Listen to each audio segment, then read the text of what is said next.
Retour sur le plateau de TV Finance, il est 9 heures et la Bourse de Paris vient de démarrer sa séance. On va s'intéresser ce matin au CAC avec vous, Hervé Dupré. Bonjour. Bonjour Roselyne.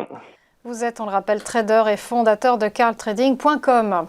Alors, l'indice parisien, eh bien, il affichait un gain de 0,72% avant ce très long week-end de Pâques.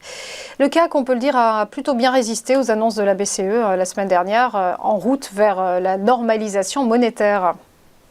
Exactement, on constate au-delà du discours de la BCE, du contexte global pour les marchés financiers, plutôt une bonne tenue. On est dans la saison des résultats. Maintenant, graphiquement, comme c'était le cas il y a 15 jours, la question se posait de la fin d'un rebond technique. On a eu un retracement du rebond technique, un espèce de double appui à 6430 grosso modo. Aujourd'hui, on ouvre autour de 6530, 60 points plus haut, un peu au milieu de nulle part.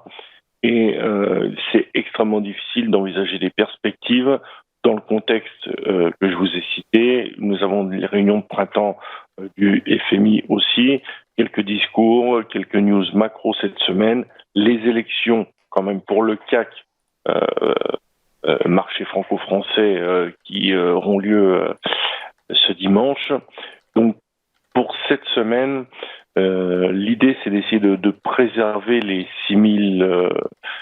420. J'ai noté deux bornes globales qui sont 6829 et 6421. Dans ces bornes, il peut se passer tout et n'importe quoi. Le marché peut très bien être en mode oscillation vibratoire. On est plutôt sur un point médian. Donc je fais plutôt, pour ma part, pour une stratégie encore d'attente, essayer de prendre des mouvements intraday relativement faibles. Je garde à l'esprit les objectifs qui seront atteints soit l'un soit l'autre. En premier, les 6792 et les 6355. Pour l'instant, l'engouement n'est pas vraiment franchement haussier. On est plutôt dans la colmatation, dans la temporisation, dans le colmatage, pardon, par rapport au contexte. L'Ukraine, le conflit Russie-Ukraine s'est plutôt intensifié cette nuit. Est-ce qu'on est dans une espèce de rush final par rapport à ce conflit pour envisager une sortie par le haut? Aujourd'hui, tout est entièrement prématuré. Nous allons avoir des stats aussi liés à l'inflation. Je vais quand même regarder les résultats d'entreprise des groupes de consommation qui sont peut-être aussi le reflet de l'impact de l'inflation sur la consommation. Notamment, nous avons Carrefour Danone aujourd'hui.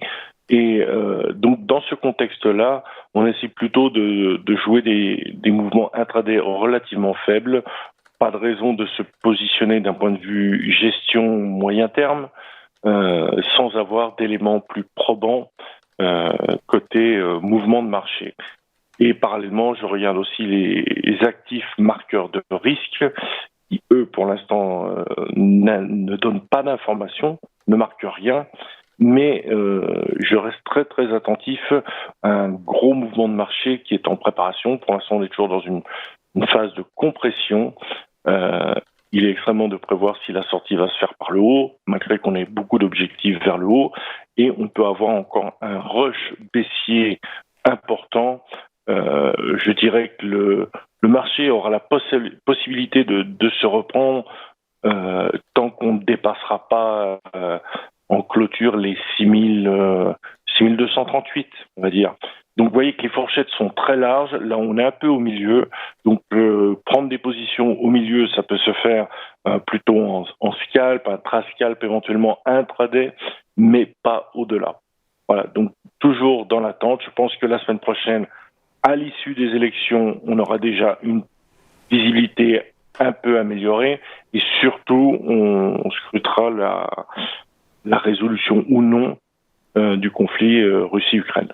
Voilà pour cette phase de compression. Merci beaucoup Hervé Dupré pour votre décryptage et bonne journée à vous.